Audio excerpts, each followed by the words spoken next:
하나님의 말씀은 사도행전 7장 39절부터 53절 말씀입니다. 말씀을 우리 함께 읽겠습니다.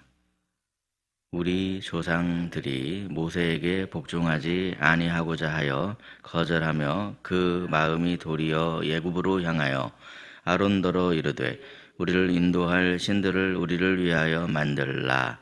애굽 땅에서 우리를 인도하던 이 모세는 어떻게 되었는지 알지 못하노라 하고, 그때에 그들이 송아지를 만들어 그 우상 앞에 제사하며 자기 손으로 만든 것을 기뻐하더니, 하나님이 외면하사 그들을 그 하늘의 군대 섬기는 일에 버려두셨으니, 이는 선지자의 책에 기록된 바 이스라엘의 집이여, 너희가 광야에서 40년간 희생과 제물을 내게 드린 일이 있었느냐?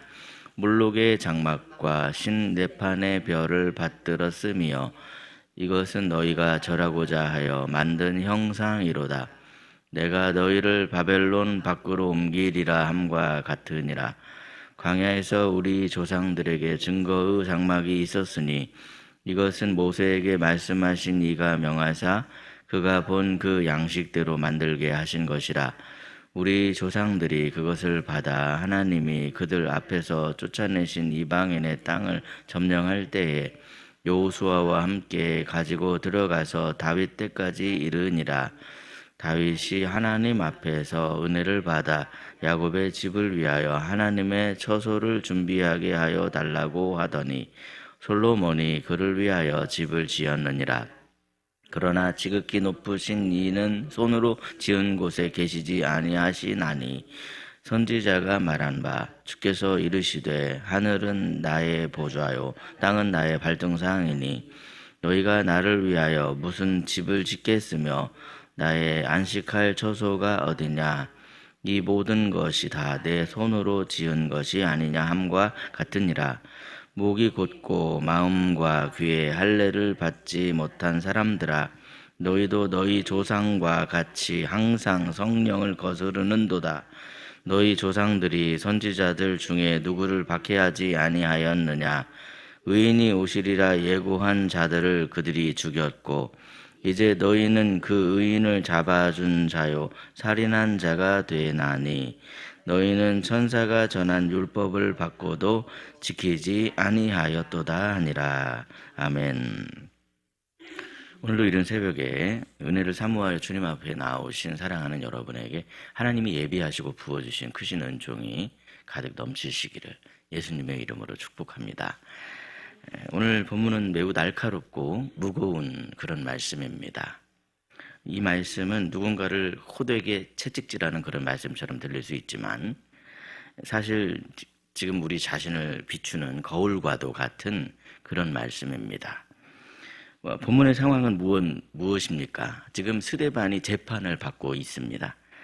유대인들은 그를 향해서 성전과 율법을 거슬렀다 그렇게 주장을 합니다. 그러나 스데반은 오히려 그들에게 묻는 거죠. 정말 율법을 거스른 자가 누구입니까? 정말로 하나님을 거스른 자가 누구입니까? 그렇게 묻고 있습니다. 그리고 오늘 본문에서 그 질문에 대한 답을 분명하게 선언하고 있습니다. 첫째로 하나님께서는 스데반을 통해서 이들의 반복되는 불순종을 보게 하십니다.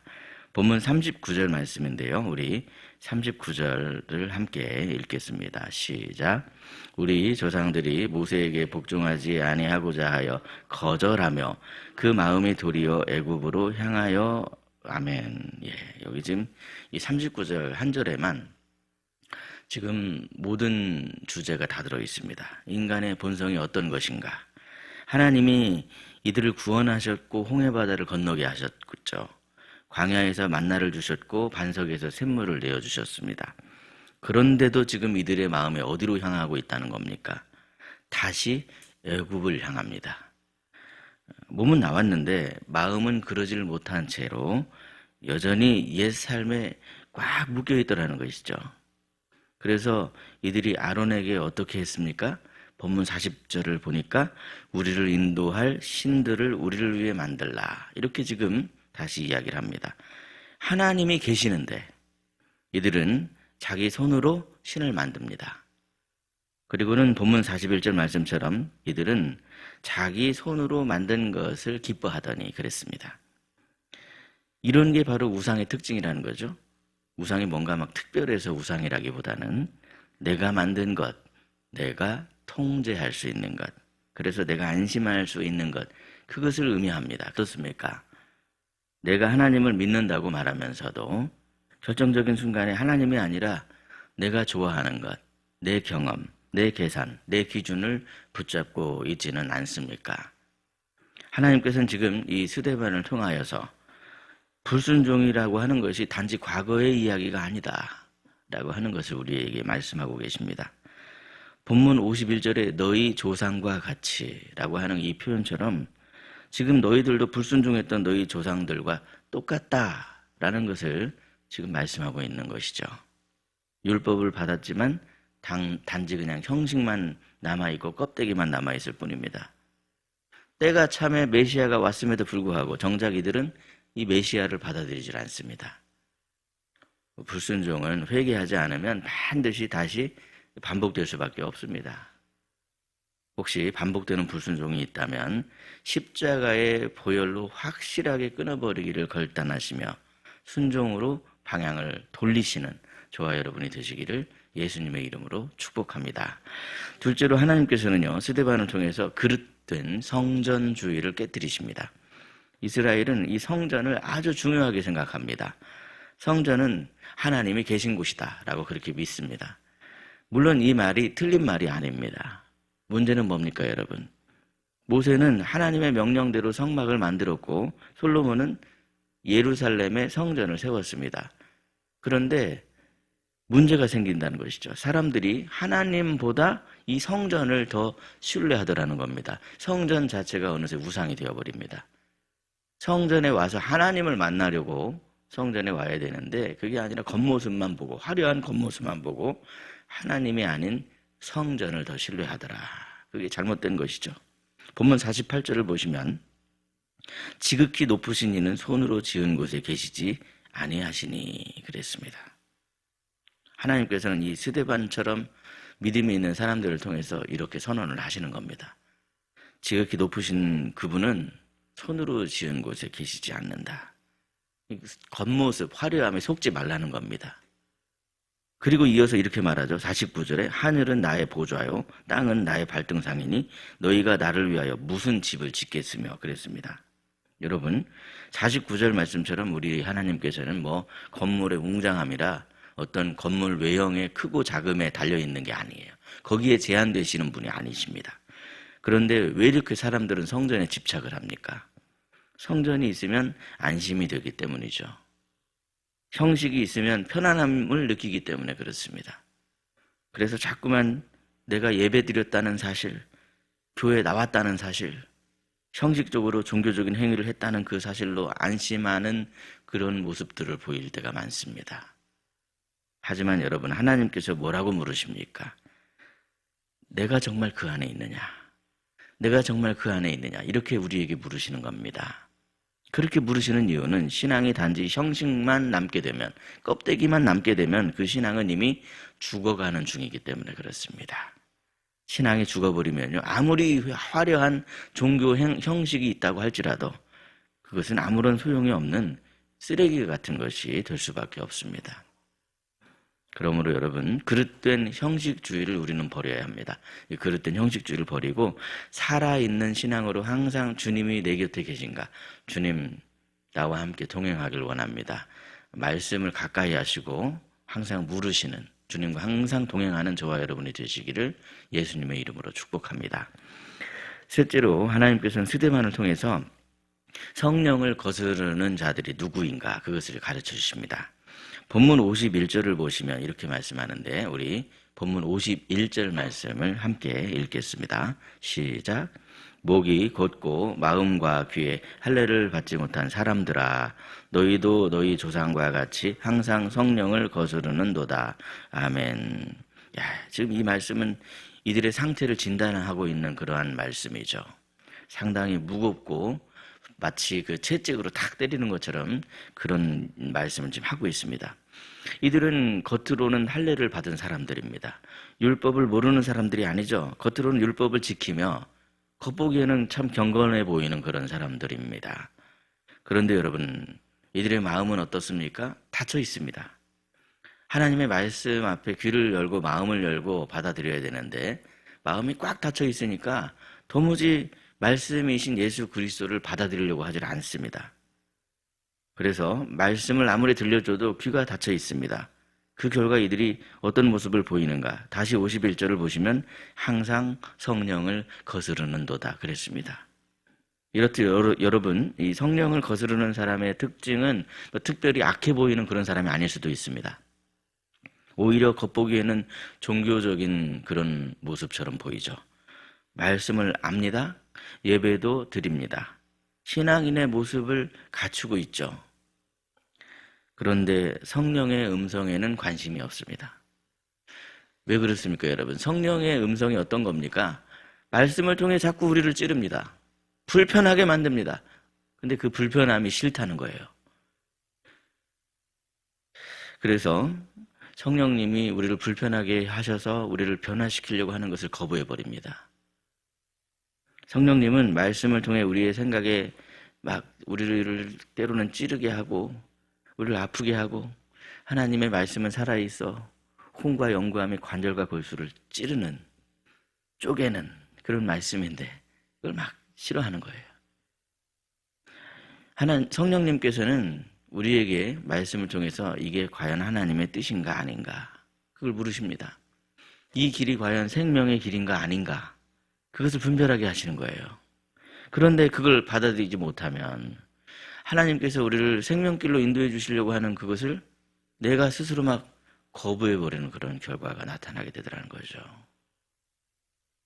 그동안 내가 붙잡고 있던 그거 먼저 그걸 내려놓으라 성령께서 그렇게 우리의 마음을 찌르시는데 그것이 그렇게 불편한 겁니다.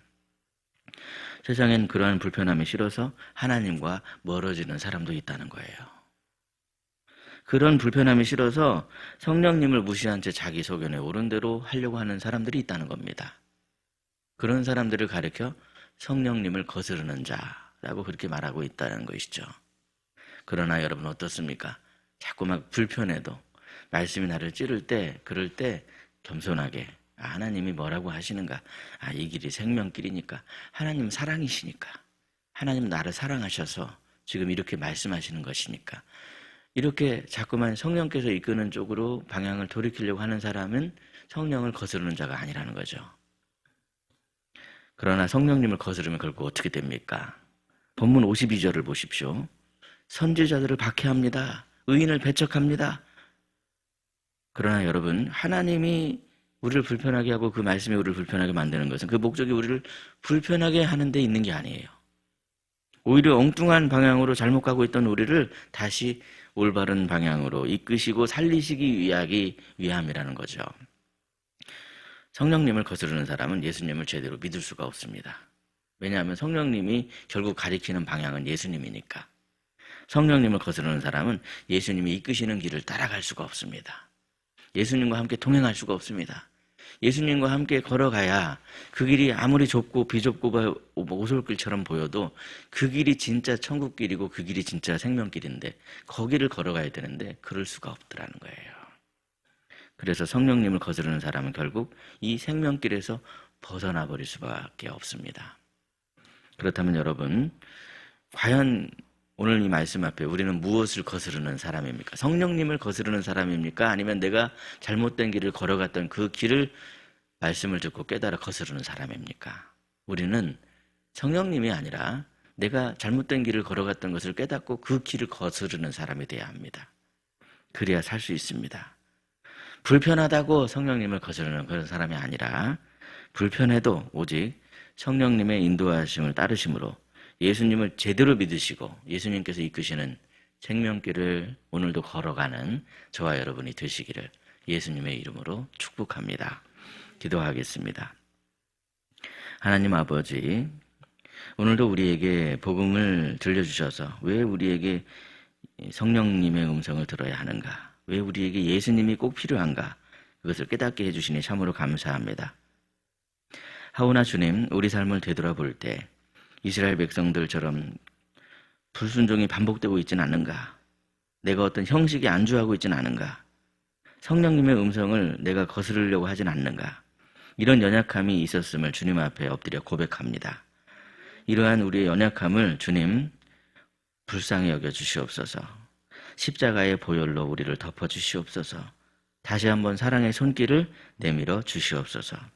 특별히 하나님 아버지, 한 주간 이 삶을 살아가는 희락교회 모든 성도들의 삶을 주님 앞에 올려드립니다. 월요일을 시작으로 각자의 삶의 자리로 나아갈 때 반복되는 그러한 습관을 끊어낼 수 있는 결단이 있게 해주시고, 말씀 앞에 방향을 트는 그러한 우리의 그 담대함과 용기가 있도록 주님 붙잡아 주시옵소서. 우리 삶의 모든 자리에서 우리가 내 생각과 내 고집을 막 앞세우는 게 아니라 성령님의 인도하심을 먼저 구할 수 있도록 우리의 기도를 그렇게 주님께서 감동해 주시고, 작은 순종을 통하여서 우리가 하나님의 뜻을 이루는데 기뻐하며 하나님의 기쁨이 되는 삶이 될 수 있도록 축복하여 주시옵소서. 말씀 앞에 어떤 불편함이 있다 할지라도 더욱 그 말씀이 생명이고 축복이기에 그 말씀을 따를 수 있게 주님 사랑으로 붙들어 주시고, 손해보는 것 같은 그런 생각이 들어도 내가 진리를 선택할 수 있는 용기를 주시고 생명길을 걸어갈 수 있는 담대함을 주옵소서. 특별히 육신의 질고로 아파하는 성도들 사랑의 손길로 주님 치유해 주시고, 마음이 지친 자들을 주께서 친히 위로해 주시며, 결단이 필요한 순간마다 마음에 담대함을 주시고 지혜가 필요한 순간에 주님께서 지혜를 부어주시며, 우리의 연약함을 아시는 주님께서 말로 다 할 수 없는 그러한 기적 같은 일들로 우리를 친히 손으로 이끌어 주시고 함께 하사 주님께 영광을 돌리는 복된 삶을 살아갈 수 있도록 주님 도와 주시옵소서.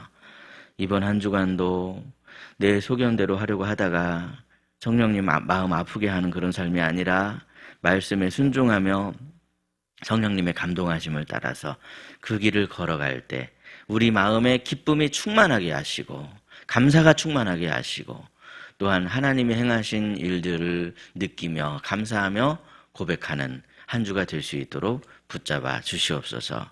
우리 구주 예수 그리스도의 이름으로 기도드리옵나이다. 아멘. 각자 기도하시겠습니다.